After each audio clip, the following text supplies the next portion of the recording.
AM560theanswer.com. Now, from the Signature Bank Studios. Only the biggest stories, only the biggest guests, and only the biggest opinions. This is AM560, The Answer. Top of the morning, Dan and Amy. Time for an AI discussion. I mean, there are so many nuances and avenues to take here. Let's just start with this one. That AI is becoming, and maybe is already there in large measure, indistinguishable from reality. In other words, you see something that looks like a newscast, looks like a local newscast. It's AI, but it's indistinguishable from watching your local network affiliate news, except perhaps maybe the content. But in terms of presentation, you see somebody talking outside of a sporting event. It is indistinguishable from a real person outside a stadium somewhere talking. Listen to this mashup. This is all AI, and you'll tell because it's disclosed. But you just listen to it, and then if you actually watch this mashup video, it's remarkable how real it is. In a stunning development, Canada has declared war on the United States. Let's go to Joe Braxton, who is live at the border. I'm currently at the border, but there is no war. Mom, Dad, I know this looks kind of real, but it's all AI. Grandpa, I'm fine. This is just AI. You don't need to wire money to anyone. I am not in love with you. And I do not need your money for a plane ticket. I am AI. All the various This online fake moon scams. landing footage isn't classified. It's AI. You're probably wondering how I got rich with crypto. The truth is, I didn't get rich off crypto. I don't even exist. You might be able to tell this is fake now, but it's going to keep getting better. We're all AI. There could be aliens, but I'm not one of them. I'm AI. An herbal supplement did not cure my cancer. I'm not even real. I mean, it's the whole thing is like an episode of Black Mirror. And David Sachs and his colleagues took up a review of the risks associated with AI that most concern them. David Sachs most concerns him as it develops at a incredible pace. David Sachs and the All In podcast, Trump's crypto czar, if you will. Here's his description of the landscape of risk and which risk he puts at the top of the sort of hierarchy. There is some non-zero risk of AI growing into a superintelligence that's beyond our control. They have a name for that. They call it X risk or existential risk. I think it's very hard to put a percentage on that. I'm willing to acknowledge that is a risk. You know, I think about that all the time, and I do think we should be concerned about it. But there's two problems, I think, with this approach. Number one is X risk is not the only kind of risk. I would say that China winning the AI race is a huge risk. I don't really want to see a CCP AI running the world. And if you hobble our own innovation, our own AI efforts in the name of stomping out every possibility of X risk, then you probably end up losing the AI race to China because they're not going to abide by those same regulations. So again, you can't optimize for solving only one risk while ignoring all the others. And I would say the risk of China winning the AI race is, you know, it might be like 30%, whereas I think X risk is probably a much lower percentage. So there are other risks to worry about. And I do think that they are single-mindedly focused on scaring people with some of these headlines around, first it was the bioweapons, then it was the superintelligence, now it's the job loss. And I think it's a tried and true tactic of people who want to give more power to the government to scare the population, right? Because if you can scare the population and make them fearful, then they will cry out for the government to solve the problem. And that's what I see here, is that you've got this elaborate network of front organizations, which are all motivated by this EA ideology. They're funded by a hardcore leftist. And by the way, I became aware of Dustin's politics because of the Chesa Boudin recall. I found out that he was a big funder of Chesa Boudin. Remember this? Yeah. Dustin Moskovitz and Carrie Tuna, his wife. Also, Reed Hastings just joined the board of of Anthropic. Remember when he, back in 2016, tried to drive Peter Thiel off of the board of Facebook for supporting Trump.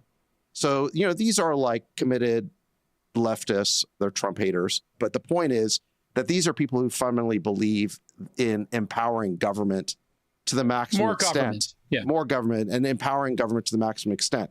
Now, my problem with that is I actually think that probably the single greatest dystopian risk associated with AI is the risk that government uses it to control all of us. To me, like you end up in some sort of Orwellian future where AI is controlled by the government. And out of all the risks we've talked about, that's the only one for which I've seen tangible evidence. So in other words, if you go back to last year when we had the whole woke AI, there was plenty of evidence that the people who were creating these products were infusing their left-wing or woke values into the product to the point where it was lying to all of us and it was rewriting history. And there was plenty of evidence that the Biden EO was trying to enshrine that idea. It was basically trying to require DEI be infused into AI models. And it wanted to anoint 2 or 3 winners in this AI race. So I'm quite convinced that prior to Donald Trump winning the election, we were on a path of global compute governance where 2 or 3 big AI companies were going to be anointed as the winners. And the quid pro quo is that they were going to infuse those AI models with woke values. And there was plenty of evidence for that. You look at the policies, you look at the models. This was not a theoretical concern. This was real. And I think the only reason why we've moved off of that trajectory is because of Trump's election, but we could very easily be moved back onto that trajectory. Dustin Moskovitz, he's talking about co-founder of Facebook, billionaire, Reed Hastings, LinkedIn, billionaire. The EA is Effective Altruism, who Sam Bankman-Fried was perhaps the most prominent champion of before his immolation. So as Sachs is saying, basically, woke billionaires funding politically programmed AI, that rewrites history and trains your kids to obey. That's what he sees as the greatest threat as AI is in development at present. Neil Chilson is the former chief technologist for the FTC, currently head of AI policy at the Abundance Institute. His Substack, outofcontrol.substack.com, out of control at Substack. Neil, thanks for joining us. Appreciate it. It's great to be here. Do you agree with Sachs's sort of threat assessment, if you will? Yeah, I mean, I do think that giving or letting government be the of how these tools are shaped, which is what a lot of these regulatory proposals suggest, raises a giant risk because government, we've seen already in the social media space, the interaction between government and social media, and that was a space where the government sort of had to weave its way in. So if they could have started at the start basically controlling this industry, I think it would have been a real problem. And I think it would have been a threat to American values, but also to American innovation. And so I do agree with Sachs there. So does the stories out this week, he sort of referenced them like AI is learning to escape human control, OpenAI's an OpenAI model took a sample script that would shut off the model when triggered, and in 79 out of 100 trials, O3 independently edited that script so the shutdown command would no longer work. And so this is the prospect of, the robot takeover, if you will. Is that a misdirection play, as Sachs is sort of indicating, or is this something that needs to be addressed as well? Well, I mean, the op-ed that you're talking about, I think, largely took that test out of context. These types of tests are pretty normal, but the truth is, we don't have to ask AI right now whether or not we should shut them down. And so this script is a totally artificial test to see if how the models might react to the various different questions, but it's completely hypothetical in that front. And so I think the way that it was characterized in the op-ed is somewhat sensationalized, given that right now it's just coming back with text and we're asking it questions. It's not a real test about whether or not it would fight back on such things. And right now there is zero indication that these systems have that capability. Then what about the reports that if you try and shut it down, that it's going to blackmail you and reach your wife somehow and tell her that you're having an affair? Yeah, so it's funny because these tools are conversationally, right? These are tests that are happening where you're just typing in text, a prompt, and you're getting back a text response. And so these tools are not thinking, they don't have a world model the way that you and I have a world model. What they are doing is basically extrapolating from all the different conversations that they've seen on the web about how they might push back against something like this, right? Mm-hmm. And so the idea is largely that they're telling a story. You have given them a role to play in this story. The role is a AI that pushes back on this, and they are playing that role. They don't have a mental model or a desire to serve that role. That it is basically they're trying to fit the request that you are asking to them. And so I think a lot of these tests are useful, interesting, but they need to be put in the right context of what's actually capable in these models. And they are not capable right now of, blackmailing you to your wife. They're still in the language learning model phase, right? Yeah. Sexy. Yeah, very much so. And so one of the other threats that is being bandied about against Sachs referenced said job losses. Joe Lonsdale, the co-founder of Palantir Venture Capitalist, was at that Reagan National Economic Forum, and he said, there's going to be upheaval. But, very much like with the advent of the internet, it's going to take longer than you think. It is going to be, uneven. I mean, it's sort of the William Gibson, the future is here, but it's unevenly distributed. And so that's sort of how it's going to play out with AI. So the idea of massive job losses across sector in short order is probably overhyped. Yeah, so much of that is premised on this idea that somehow AI is going to be able to solve a lot of complex economic problems as well. And the truth is we have superintelligence right now. It is our economy and our markets, right? They do things that no one of us can figure out how to do, and that nobody really fully understands the entire process. And so AI is going to have to be incorporated into that already existing superintelligence. And that's going to be a long process because it's a complex system that has lots of levers that push back.